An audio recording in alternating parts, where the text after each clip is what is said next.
Welcome back.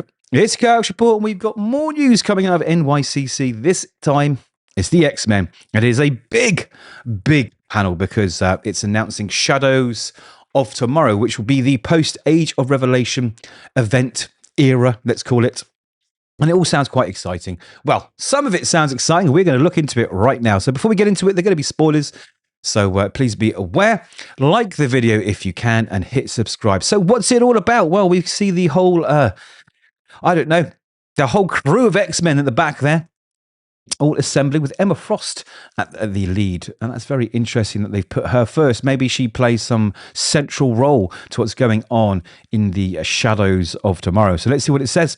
Revealed at NYCC 2025, Marvel's next X-Men era, Shadows of Tomorrow, kicks off in January 2026. So we're not far away, in fact, with a wave of new and returning titles that expand the mutant line in wildly different directions. So if you're not aware, a lot of the X-Men books have been put on hiatus while a Age of Revelation counterpart takes its place during the event. And then supposedly we're going to return back to those books once it's over. And I guess this is the first wave. So in attendance was Tom Brevoort, C.B. Cebulski, Eve L. Ewing, Jed MacKay, Ryan Stegman, and Benjamin Percy, who revealed sweeping new details about the mutant line's post-Age of Revelation era. Now, the main event is really good, by the way. The event, which featured multiple surprise announcements, showcased Marvel's commitment to expanding the mutant mythos while embracing inclusivity, bold storytelling, and a touch of chaos befitting Krakoa's legacy. And what do they mean by inclusivity? Is this going to be another whole load of books that are just to tick some sort of political boxes? I don't know. Let's hope not. Let's hope it's just good storytelling with lots of different varied characters. So In the Shadows of Tomorrow begins. Titles announced in the new era, Shadows of Tomorrow, include Inglorious X-Force, Tim Seeley and Michael Stambury are on that, Magic and Colossus by Ashley Allen and Germán Peralta, Rogue by Erica Schultz and Luigi Zagaria, Wade Wilson Deadpool by Benjamin Percy and Geoff Shaw, Cyclops by Alex Paknadel and Rogê Antônio, Generation X23 by Jody Houser and Jacopo Camagni, and Storm, Earth's Mightiest Mutant by Murewa Ayodele and Federica Mancin. Now, Tom Brevoort described this phase as the tip of the iceberg, promising that survival demands unity for mutants in the aftermath of Age of Revelation. So it looks like a lot of fractions have broken off, maybe, and they've all got to sort of come together. That sounds a familiar story. Jed MacKay confirmed that Age of Revelation Finale #1, which will be a one-shot, will bring the event to a brutal close, with Ryan Stegman's designs highlighting the fractured mutant territories and a benevolent dictatorship led by Doug Ramsey. Ewing's upcoming expatriate X-Men follows Colossus and company patrolling a divided America, the DMZ, along the Mississippi River, in what Brevoort teased will be a grittier, swear-filled mutant drama. So this is confusing me. Someone out there who's probably got a lot more sleep this week probably can explain this to me, but does that mean that some of the things in Age of Revelation are going to have some kind of major effects on the present time? I don't know. Anyway, let's see. We've got some artwork here by Ryan Stegman. This is from Finale. I mean, it looks great. He's doing an absolute great job over on Amazing X-Men, and I'm all for it. So yes, that does look cool. That's going to close up Age of Revelation, lead us into all these new titles we're about to go through. So new series, familiar faces and big promises. Ashley Allen confirmed that Magic and Colossus will deal directly with the fallout of Colossus's actions in X-Force, while Rogue explores hidden chapters of her past with the Brotherhood of Evil Mutants. Now, Brevoort also teased that Rogue and Gambit's marriage is safe for... Oh dear, here we go. They're going to do you like Peter. Rogue, you know what's going to happen here. They did it to Peter Parker. They're going to do it to you. But it does say that his marriage is safe for now. And he says they'll stay together, he assured, but we won't necessarily make it easier for them. Oh, well, give Mary Jane a call and find out how to deal with that. So we got some art. We got some art from that book too, which looks nice enough. I've got my fingers crossed this is going to be fun. I do like these two working together, and it looks like we've got some interesting fights going on in there. So yes, looking forward to that. Moving on, Benjamin Percy. I do like Benjamin Percy. When he's on form, you know you're getting a good book. He previewed his new Deadpool ongoing as dark, dangerous, and deadly. Described it as not necessarily a pure comedy book. Okay, so they are going to balance maybe the humor with some sort of much more sort of introspective, darker storylines. I like the idea of that. Elsewhere, Wolverine 14 reintroduces Silver Sable as a recurring love interest for Wolverine. Okay. And on the X-Men, number 22 by Gail Simone and Dave Marquez revives Mutina, the daughter of darkness, in what Simone calls a bloody cake-filled nightmare. So Mutina is a new character that Gail Simone created midway through the current run. She's an actress who plays a character called Mutina, and she hates mutants and likes killing them all. So that's very, very interesting. She's making a return. So here's some of the art from Deadpool. Looks kind of cool. Looks bloody. Lots of explosions, as you expect. Lots of blood. And Wolverine kicking doors in. So I'm all for it. Again, Geoff Shaw. So I reckon it's going to look very different to previous runs, but in a good way. So what's next, it says? As the panel closed, Brevoort and Ewing hinted at future stories involving Emma Frost's mysterious role in the Shadows of Tomorrow teaser. And leadership changes among the young mutants of Exceptional X-Men. So she's definitely playing a sort of pivotal role. They say, there are new things coming, Ewing said. All the folks that you've known and loved. You'll see new stuff coming around. All right, I don't know what that means, but fingers crossed. With official art debuting at the panel and a crowd buzzing from start to finish, Marvel's mutant future looks fast, daring, and definitely alive. As Yuri summed it up, we're just getting started. We're not afraid to get a little weird. So this is a problem that I have, actually, because there are so many X books. For new readers, and even readers like myself, who's been reading books since I could read, and I'm 50, it's so confusing. There are so many storylines. There are so many different X books. There's, every single title that you can add an X to, there's there. Uncanny, Exceptional, Unbreakable. There's so many books, and it is difficult to know who's doing what and which book to follow. Luckily, there's websites like Omniverse who give you a sort of rundown of what to read and in the order to read it. But it really is a bad idea. I think they need to really bring those X-Men down back to a core crew, okay? Have fewer books that sell a lot more copies, okay? Instead of putting out 30 different X books, put 5 books out. Maybe they'll sell 10, 20, 30 times more than the whole sort of bundle of the other books that you're normally putting out. Just bring it back down, because it's got so vast that it's hard to connect the characters, because the books appear, then they vanish in 5 months. You know, how many Marvel books really are lasting past 5 or 10 issues nowadays? It's bizarre. Anyway, let's see what they say. So what's in store for the next era? Check out the solicit text and cover art below. So this is what we're waiting for. We're going to see all these books and find out what's going on. Following the fallout of Age of Revelation, Jed MacKay and Tony Daniels' X-Men 23 to 24 deliver the epilogue and aftermath. So after finale, I guess we're going to get these 2 issues, which maybe wrap it up even more and move us into the next era, I guess. So one hero stranded in the future, while their counterpart inhabits their present body, and the rebirth of the mutant terrorist group 3K. So in Age of Revelation at the moment, Beast and Cyclops, their present time consciousness has been transported into their 10 years in the future bodies, because Revelation turned them into babbles, which basically took away their ability to communicate and talk and language. Now, I'm guessing that also causes brain damage, because they're pretty much husks without their language and everything else. So I'm guessing one of them gets stranded in the future and one of them gets sent back. So who gets sent back? I'm hoping Cyclops stays in the future, because that would be a lot more interesting than Beast, right? We'll see. Anyway, 3K, they are a terrorist group which are turning normal human beings into mutants, and they hate everything that Charles Xavier stands for. They're very much mortal enemies of the X-Men. However, in Age of Revelation, we see they're actually allies. So Gail Simone's Uncanny X-Men throws a deadly party crasher into the mix with Mutina, the daughter of darkness, while Saladin Ahmed's Wolverine teams Logan with Silver Sable on a dangerous rescue mission involving the Morlocks. We've not seen them for a while. Meanwhile, Inglorious X-Force by Tim Seeley and Michael Stark-Maria reboots Cable's covert team for a brutal, memory-twisting assassination mystery. Sounds very Quentin Tarantino. And Rogue by Erica Schultz, oh dear, explores how the past and Mystique and Destiny refuse to stay buried. Okay, so it looks like we're digging up some old stuff.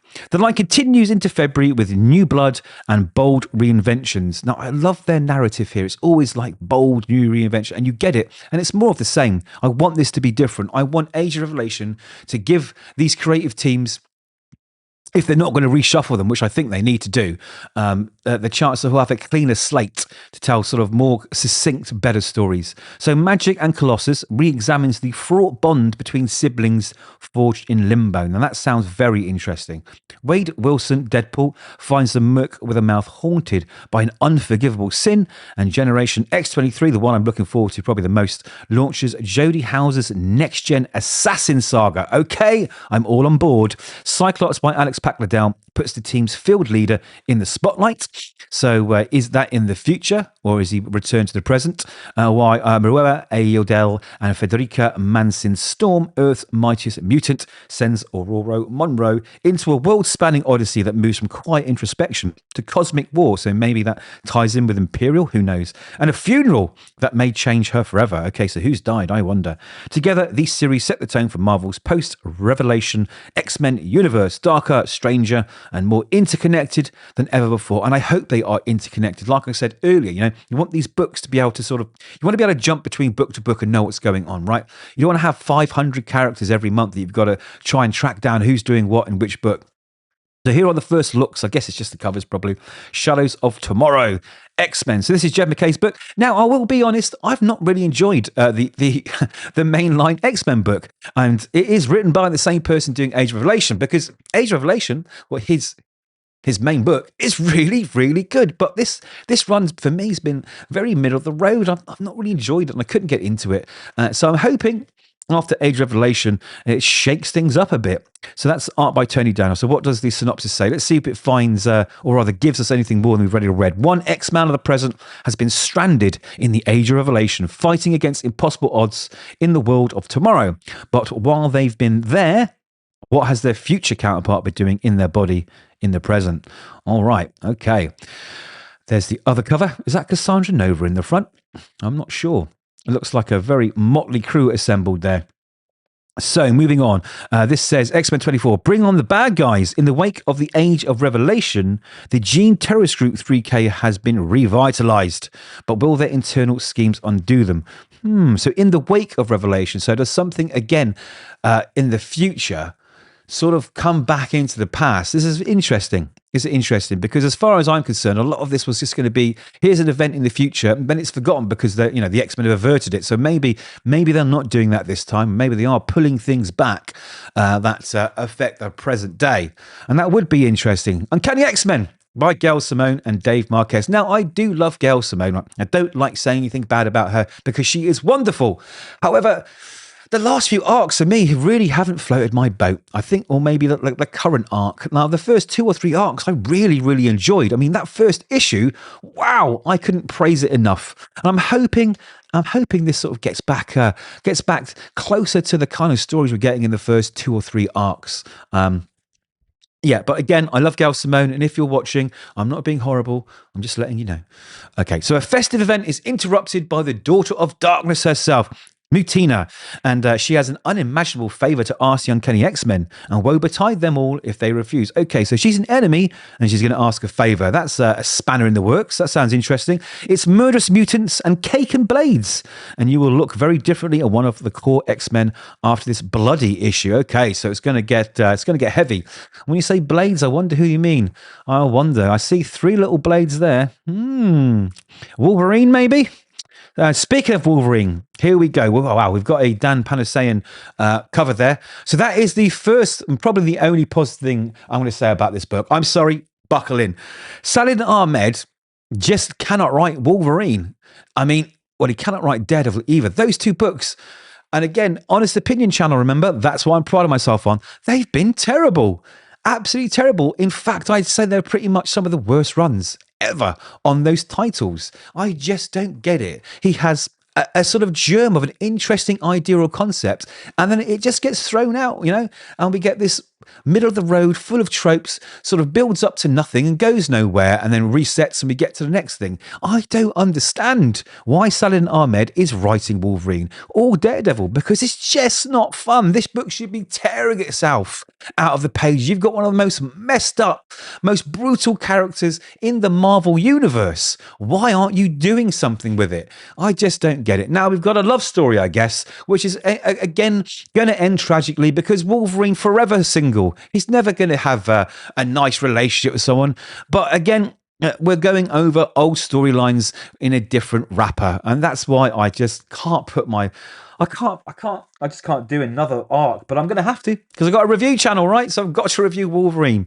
It just really brings me down. Let's see what this promises. And then when we get to review it, we'll see if it delivers.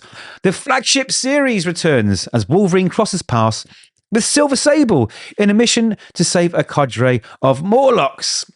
Okay. But are they on the same side? And who's got Logan in their sights? The all-new era starts now.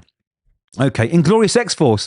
So this, I think, is going to be a lot of fun, hopefully. I mean, you've got that sort of Inglorious moniker on the title, so maybe it has going to have some Tarantino-style storytelling and brutal violence. Fingers crossed. Looks like Wolverine there. He's getting much more popular. Let's see what it says. Tim Seeley, Michael Starkmaria. Cable returns from the future with a handful of clues and gaping holes in his memory. An assassination is at hand, and it's up to Wolverine, Archangel, and his former teammate Boom Boom to follow Cable's lead into the fire. I'm not sure about that team, really. We'll see. But who are they after, and what secret does Cable's faulty memory hide?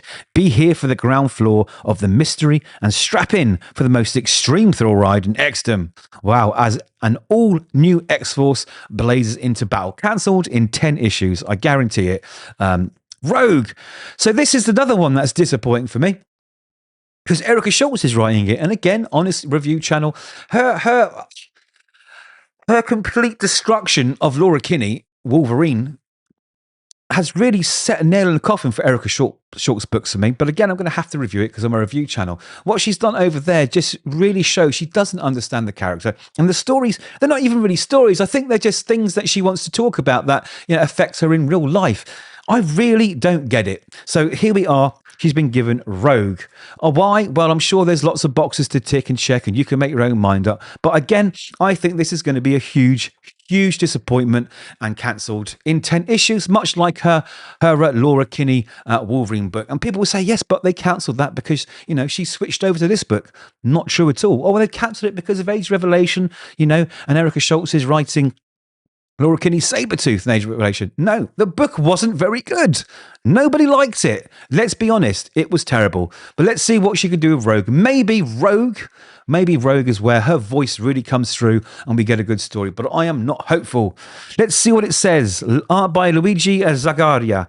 Okay, and that's a David Nakayama cover, if you didn't already know. Absolute beautiful cover. We've got Mystique in the background there, looking sultry. So you can outrun the past. No, you can't. Rogue has an idyllic life with her sweet Remy LeBeau. Good old Gambit. But there are still skeletons in her closet, ones that come out when she least expects it. Rogue has worked so hard to leave her villainous past behind. Unfortunately, the past doesn't stay in the past. What happens when it slams you right in the face?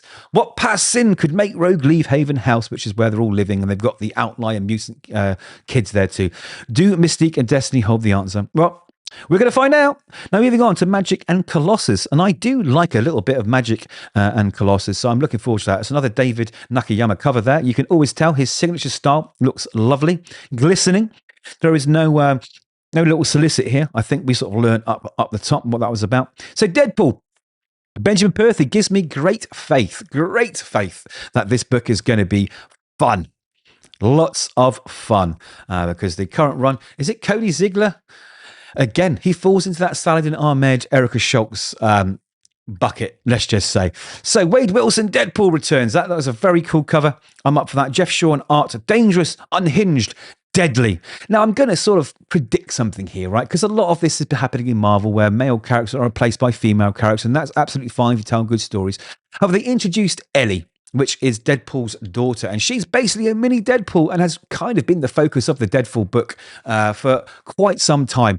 And I've not been a fan either. Yes, give her own book if you want to do that. And that's exactly what I think is going to happen. I think she's going to get her own book too. I reckon that's going to be announced soon. Let's keep the Deadpool book Deadpool. That's why we bought it. We bought it to find out what his story is, not what him and his daughter are doing. It's just boring. Who cares? Come on. And why does everyone have to be a Deadpool? Everyone has to be a symbiote nowadays. Everybody has to be be the same as everything else. It takes the originality and the uniqueness of these characters away when you start having 10 different versions of them. So keep Deadpool, Deadpool, please. There we go. Sorry, this isn't turning into a rant, I promise. So Deadpool is a man on the brink, and that means the jobs are deadlier, the stakes are higher, and the humour is darker than ever before. Good. That's what Deadpool books should be. But Wade Wilson isn't laughing. A dark memory haunts Deadpool as a mysterious client leads him down a troubling path. This way lies redemption? No, something far worse. Wade can never be forgiven for what he's done. The new ongoing series begins. I hope this is a return to form. I really, really do. I'm going to be reviewing that the second it lands in my hands. So next one I'm really excited about, actually. I don't know why, because I'm not a huge X fan or a Cyclops fan, is this. I'm really getting a bit more into Cyclops because of the Age of Revelation.